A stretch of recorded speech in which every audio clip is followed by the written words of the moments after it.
that we shared. You've got your family and they need you there. Though I try to resist being last on your list, but no other man's gonna do. So I'm saving all my love for you.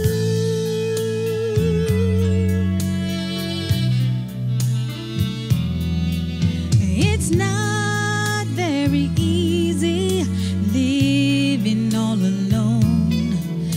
My friends try to tell me find a man of my own, but each time I try, I just break down and cry, 'cause I'd rather be home feeling blue. So I'm saving all my love for you. You used to tell me we'd run away together. Love gives you the right to be free. You said be patient, just wait a little longer, but that's just an old fantasy. I've got to get ready, just a few minutes more. Gonna get that old feeling when you walk through that door. 'Cause tonight is the night that I'm feeling alright. We'll be making love the whole night through. So I'm saving all my love for you. Yes, I'm saving all my love for you.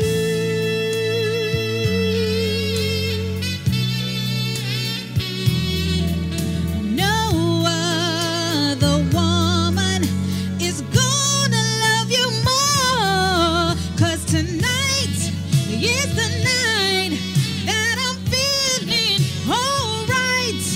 We'll be making love the whole night through. So I'm saving all my love. Yes, I'm saving all my loving. Yes, I'm saving all my love for you.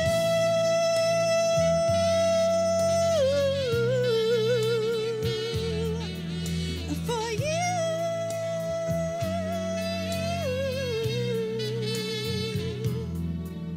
For you.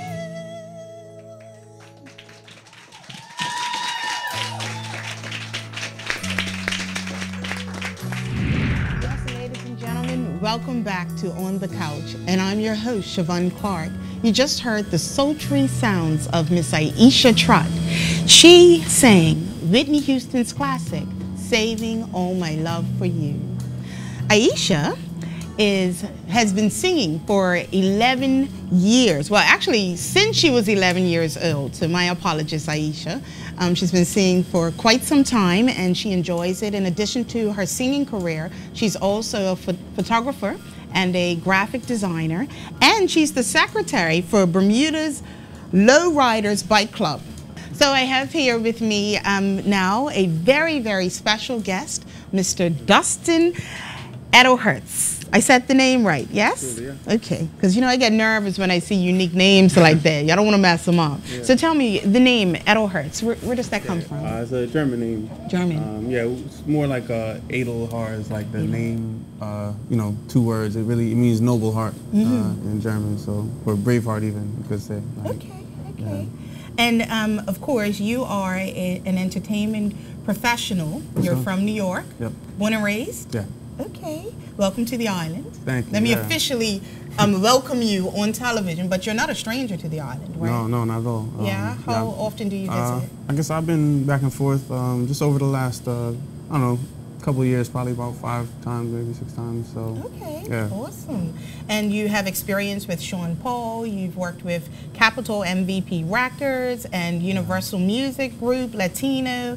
You created a radio service, a DJ service for cell phone providers. You have businesses in India as well as the United States. Yeah. I mean, the list goes on and on. You're really successful, and you look so young. Yeah, thank you. Yeah. I mean, I'm not too old yet. I got time to do some more. You're under 30. Yeah. Well, no, I'm 32 actually. Oh, okay. Yeah, I'm 32. Okay. Yeah, I mean, for me, everything that I work on is like, you know, when I see an opportunity, it's hard to stay away from it, I guess. So, but you know, if you manage things properly and you know, with your time and discipline, you know, there's still a lot more I could fit in also. Absolutely. So, I mean, you're young enough, so I mean, I'm nervous to see what else you come up with in your lifetime. Me too. Me too. And you have experience with film as well. Yeah, the TV film stuff. I mean, really, I started out in music, but you know, as things changed, you know, most of the reasons I got into the music industry were things that happened in the 90s when I was in school. Okay. And yet, those things kind of died, and you know, a lot of the money is gone from music, and a lot of the things that used to be there, the system itself has changed. So after, you know, I did music maybe full time for maybe 5-6 years, but then yeah, the last like 4 or 5 years, TV, film, and technology, entertainment technology stuff, mobile apps, websites, you know, it's just where things shifted. So you have to go where the money is, and you know. Also my interest as well, just because you know, I do one thing for a while and then, you know, want to do something else. So you too have ADHD? Yeah, I guess. I mean, yeah, like, you know, I think what he says, some things for Ben, like, it catches attention, and he's like, yeah, I could do that, and it sounds fun, and then, you know, you want to do something else, but... Yeah. And why not? Why not? We have one life to live, no, yeah? for sure, and, Yeah. you know, so... Okay, so let's jump right into it. Tell us about this mobile app. Okay, well, you know, as far as the entire mobile industry, I mean, this is the next major platform, the same way that the internet was, you know, our computers before. So in 2005, there's a company called M-Spot from San Francisco, you know, Silicon Bay, kind of the whole Silicon Valley area. So these guys created just the first kind of way to stream music on cell phones. Okay. So we did a deal with Sprint, you know, Sprint Nextel, I guess, is one of the major carriers in the U.S. We, part of the content, I mean, we had everything from news and comedy, you know, ESPN, Fox Sports, these are big U.S. So it's a full radio service. Companies, right, and, you know, and for myself, the channel I created was the DJ mixes, just based on the history of all radio, really. DJ content was sort of the start for satellite radio, for AOL radio, so they also needed a DJ channel the same way. So when we started it, and, you know, over time we syndicated to AT&T, T-Mobile. Now we're working with a deal in Africa for a carrier there. Awesome. And I mean, the DJ content seems to just do really well because it's kind of living and breathing. I mean, as we bring in a new DJ, he brings in his new fans, you know. So yeah, something that, I mean, me personally, I mean, I love a good DJ. Like, you know, it's one thing about I love a song, but when it's played in a certain way. And to hear the mix. And yeah, it's just something to it. It just adds to the whole art. So I'm a big fan of DJs myself. And yeah, and we want to also, like I said, we want to bring the same type of application to Bermuda and other parts of the world. Just, you know, DJ content streaming that people could listen.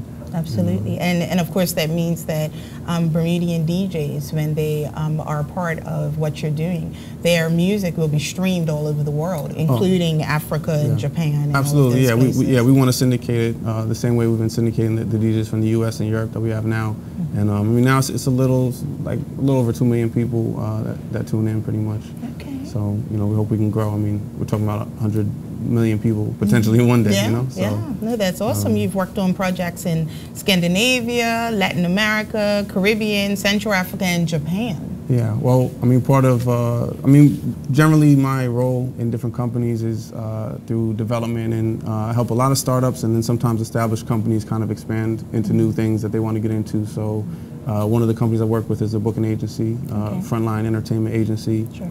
And through them we did touring for a lot of artists, and it also gives me the opportunity to travel, and of course, you know, when you go to any new market, in the same way like this market, I can see what else is there and what other potential is there for us to do some more business, you know? Absolutely, absolutely. What do you think of music here on the island, talent here on the island? It's Bermuda, it's impressive, you know, and I feel like it's kind of this little hidden gem because, you know, even some of the shows that we tried to put on out here, and, you know, I tell people from the U.S., like, you don't worry, it's just an hour and a half, you know, just jump on the plane. They're like, really? You know? They don't know. And yeah, and I'm like, you know, you guys should know this is nothing. I mean, it's longer to fly to Miami from New York. So, and at the same time, there's so much going on here that people aren't aware of. So, you know, it's something that actually why I keep coming back, I think, because I want to see the growth, you know, here on the island. Because I was just going to say, you have a vested interest in the sense that you're developing relationships and friendships, and you're learning more about the country. Definitely. Of course, you and I have been talking about the Spotlight Talent Management. What are your thoughts about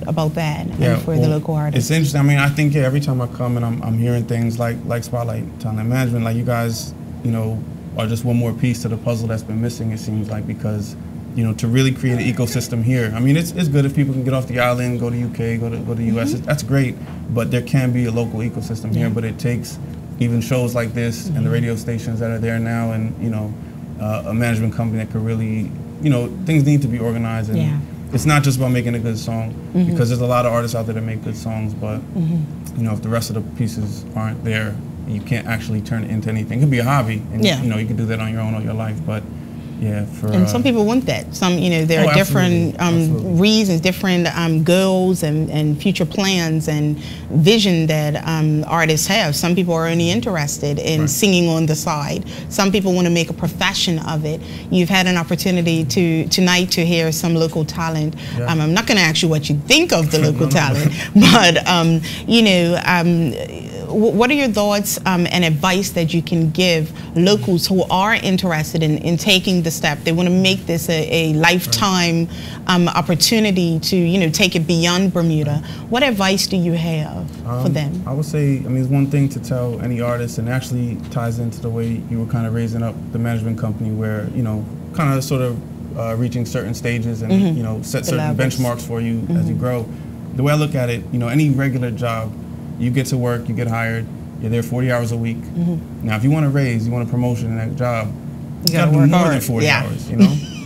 So if you tell me you want to be a full-time artist, like you want that to be your career, you gotta put the and work you don't in. even have 40 hours a week to put, sometimes you gotta work and you're going to school, like it does take a lot of time like that. So if you're not working on your craft, it's not just about in the studio, but like when you're home, you know, doing your breathing exercises, I mean, things, Beyonce does it every day still, you know what I mean? This is not something that you stop doing, because if you want to continue to grow and you want that promotion, you want that raise, you have to earn it. So yeah, I think that's really what it comes down to, is how much time in a day are you putting into your craft, How important do you think education is for someone who is interested in a career in music? It is, I mean, and family too. I mean, the whole, you know, outside of music, all of it adds. I mean, you know, say you're watching television and you're picking up something. It could be anything, but in school, you know, that gives you discipline. It gives you, I guess, an example.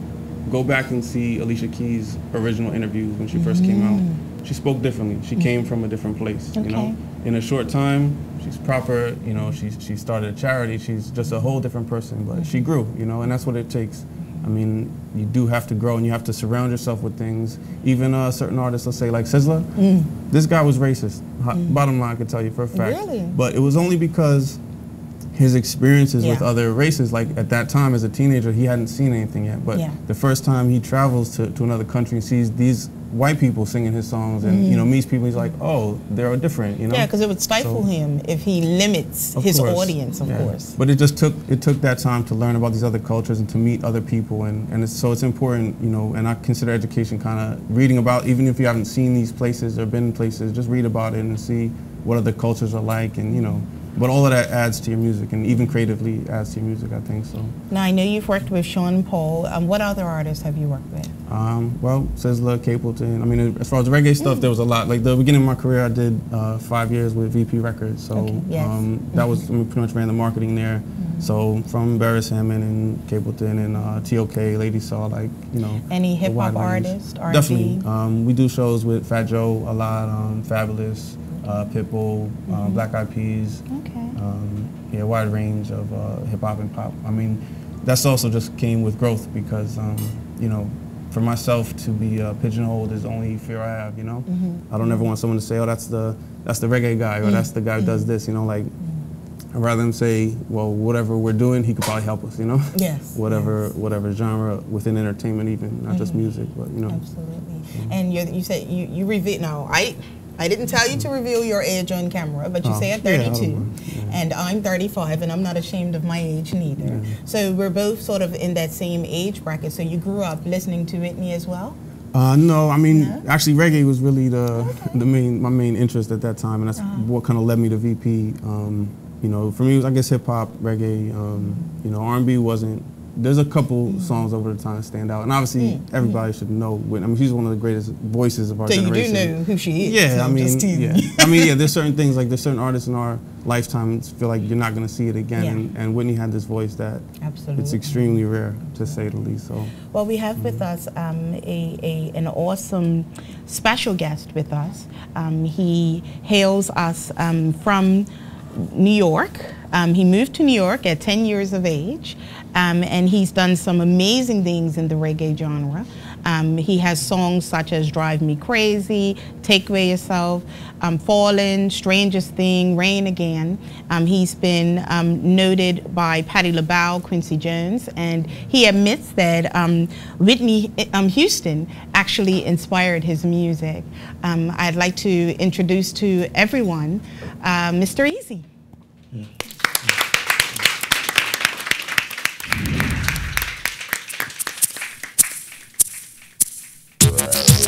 Na na na na na na na na na na na. Yeah, she's got the touch I love so much, but now I'm disappointed. Like day turned to darkness. Oh yeah, under her spell she got me crushed. I sworn I was anointed, got caught in her madness. Oh yeah, she had me fooled for a while with her sexual motions, like taking candy from a child. Stuck on a love potion, I can't believe the change she's made, like wolf in sheep clothing. Woo yeah, she drive me crazy, 'cause she's having my baby. She drive me crazy, and I thought she was a lady. Woo yeah, like a volcano she erupts, just blowing up my pager every minute, every hour. Woo yeah, ain't nothing sweet about this syrup. I tried the wrong flavor. Woo, yeah. So never trust a pretty smile, 'cause looks are deceiving. Sexy model profile, so pretty girls are misleading. Lesson learned, don't judge no book by looking at the cover. Woo, she drive me crazy, 'cause she's having my baby. She drive me crazy, and I thought she was a lady. She drive me crazy, 'cause she's having my baby. She drive me crazy, and I thought she was a lady. Woo, yeah. My crib, my Benz, my Lucci phones. To her, it's all that mattered. That's the life she wanted. Well,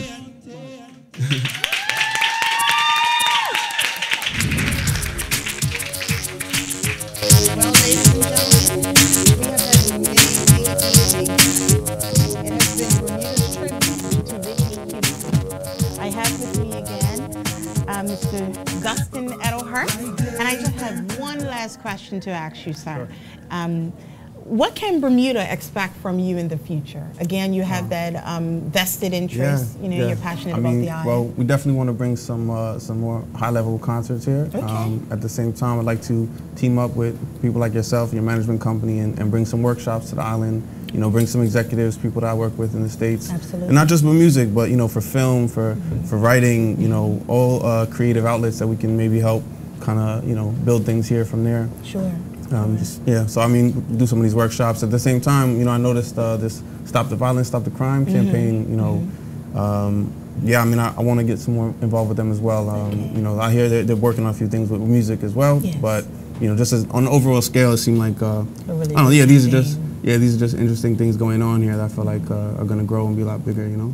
So. And you know, it's amazing because you're from New York, you're from a heavy music background, and we just heard, of course, Mr. Easy, and one of the best voices in reggae. Absolutely, and he was inspired by Whitney Houston. So you know, just know that your contribution to our small island, you know, the dot on the globe, you know, it really goes a long way, and we really appreciate you and Mr. Easy and other people coming in and investing, you know, time into the island. So thank you very much. You guys are the best hosts. You know, it's the friendliest place I've been. I travel a lot of countries, and yeah, everybody here, it's like so easy to walk in anywhere and make a friend. You know. Yes. So. Well, that's good. Yes, absolutely. Thank you very much. You're welcome. Yeah. So, ladies and gentlemen, thank you very much for joining us tonight on The Couch. Special thank you to, of course, Mr. Easy, Dustin Edelhertz, and all of the featured guests that we've had this evening.